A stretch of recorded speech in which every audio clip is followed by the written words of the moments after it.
Hello everyone, welcome to my class.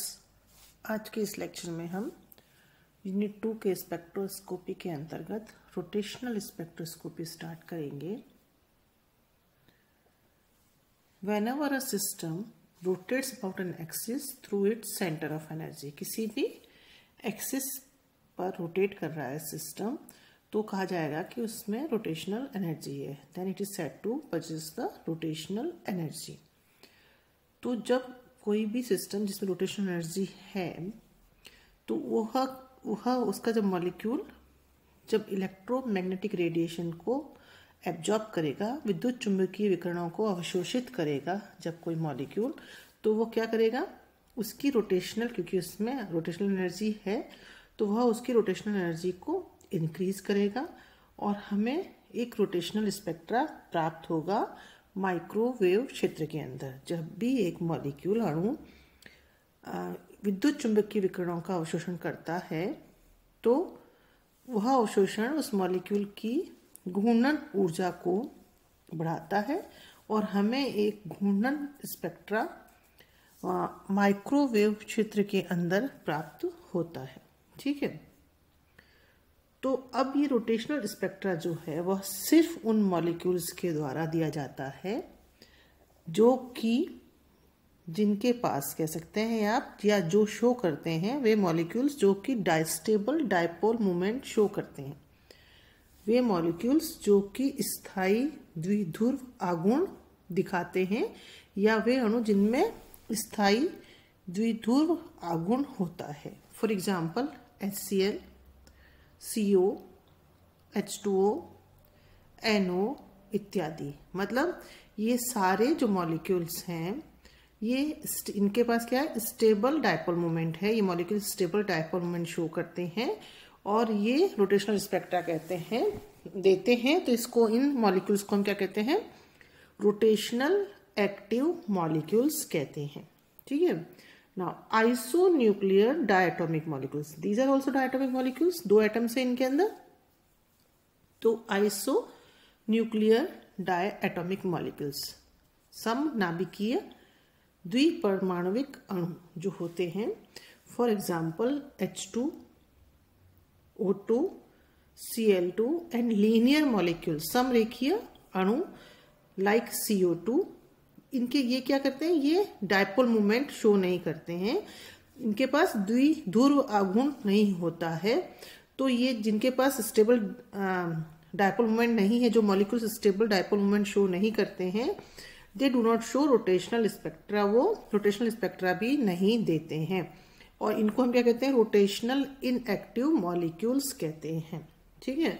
और rotational spectra मिलने की जो रेंज है वो क्या है, आप देखें, 1 to 100 सेंटीमीटर इनवर्स तक होता है। जो स्पेक्ट्रा का जो रेंज है, स्पेक्ट्रल रेंज जो है वो 1 to 100 सेंटीमीटर इनवर्स तक हमें प्राप्त होता है। ठीक है।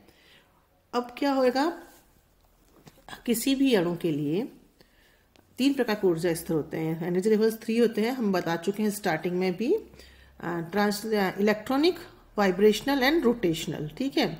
और हम ये भी जानते हैं कि ऊर्जा जो है वह क्वांटाइज्ड होती है।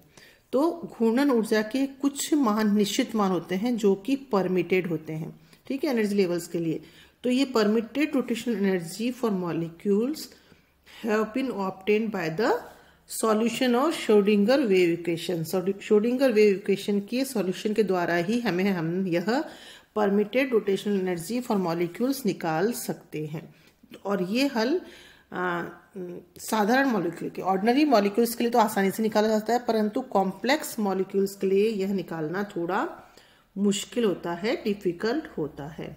फॉर एग्जाम्पल आप देखें कि for a diatomic molecule the values of angular momentum that are allowed for a rotating molecule are, जो डायएटॉमिक मॉलिक्यूल के लिए एंगुलर मोमेंटम की जो वैल्यू है वह एक घूमने वाले, रोटेटिंग, घूर्णन करने वाले मॉलिक्यूल के लिए किसके द्वारा दी जा रही है, square root of J into J+1 into H/2π। मतलब किसी भी डायएटॉमिक मॉलिक्यूल के लिए इतना एंगुलर मोमेंटम होना चाहिए। एंगुलर मोमेंटम का मान दिया जा रहा है।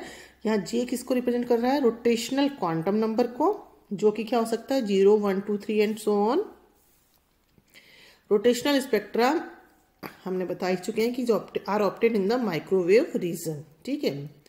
नाउ रिजिड रोटेटर, दृढ़ घूर्णक किसे कहते हैं हम, वे अणु जिनके परमाणुओं के बीच की बंद दूरी घूर्णन के समय अपरिवर्तित रहती है। जब रोटेशन हो रहा है उस वक्त में जो डायटोमिक मॉलिक्यूल्स हैं उनके उसमें उन दोनों एटम्स के मध्य की जो बॉन्ड लेंथ है वो रोटेशन के समय चेंज नहीं होती है, उनको हम रिजिड रोटेटर्स कहते हैं, दृढ़ घूर्णक कहते हैं। Now diatomic molecule as rigid rotator, जो भी द्विप परमाणुक अणु है वह एक दृढ़ घूर्णक के रूप में किस तरीके से हम निकाल रहे हैं। देखिए ये दो एटम्स हैं ए एंड बी, ठीक है। ये हमारा क्या है जी है, दैट इज ग्रेविटेशनल सेंटर, और इस जी से ए की दूरी क्या है आर ए, इस जी से बी की दूरी क्या है नाभिक की परमाणु की आर बी, इनका मास क्या है M A and M B, ठीक है। तो दो एटम्स हैं ए एंड बी, मास है एम एन एम बी, और डिस्टेंस है इन दोनों के मध्य का डिस्टेंस आर है, और आर ए और आर बी क्या है जी से ए तक का दूरी और जी से बी तक की दूरी है R A and R B. Distance from gravitation centre से ए तक की दूरी, ग्रेविटेशन सेंटर से बी एटम के न्यूक्लियस तक की दूरी, ठीक है। डन। नाउ ये देखिए, so R is equal to क्या हो जाएगा R A plus R B naturally, तो और moment of inertia of molecule क्या हो जाएगा आई है। यदि moment of inertia of molecule around G is आई, माना कि जो जी ग्रेविटेशन सेंटर है उसके अराउंड किसी भी मॉलिक्यूल का जो उस मॉलिक्यूल का मोमेंट ऑफ इनर्शिया है दैट इज आई, तो आई इज इक्वल टू क्या होता है M A R A square into plus M B R B square, ठीक है।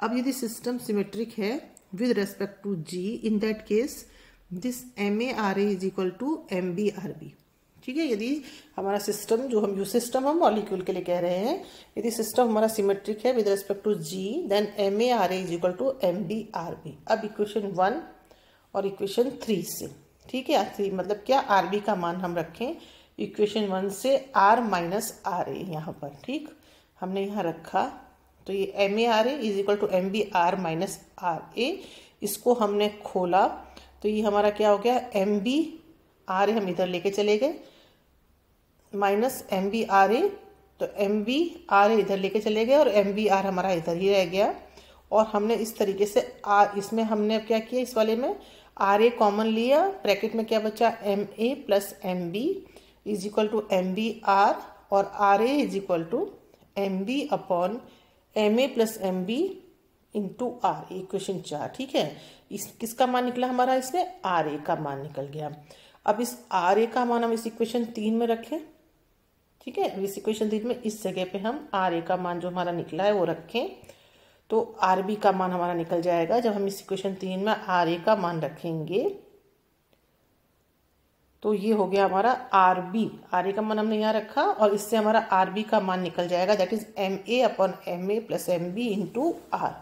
अब हम ये 4 और 5 इक्वेशन है हमारी आर ए और आर बी के मान की, और इक्वेशन 2 है हमारी आई, तो हम इस इक्वेशन 2 में आर ए और आर बी के मान रखते हैं, तो ये हमारा आ जाएगा I is equal to M A into ये एम ए नहीं है, ये वाला एम बी ही है, गलती से एम ए लिख दिया गया है, तो आप इसको ध्यान रखें। This is M B upon M A plus M B, और ये प्लस ये आपके सामने दिखाई दे रहा है, आई का मान हमने लिख लिया। अब इसको हम सॉल्व कर रहे हैं, सिंप्लीफाई कर रहे हैं, तो हमारे पास आ रहा है M A upon M B, M A plus M B का whole square, M B plus M A into R square, ठीक है। ये यहाँ से कैंसिल हो गया, तो बचा क्या हमारा I is equal to M M B upon M A plus M B R square, और ये M A upon M B plus M B को हम लिख सकते हैं म्यू, तो म्यू है हमारा रिड्यूस्ड मास, तो I is equal to mu R square, जहाँ की म्यू क्या है हमारा रिड्यूस्ड मास, मतलब मोमेंट ऑफ इनर्शिया हमने निकाला, जबकि एक हमारा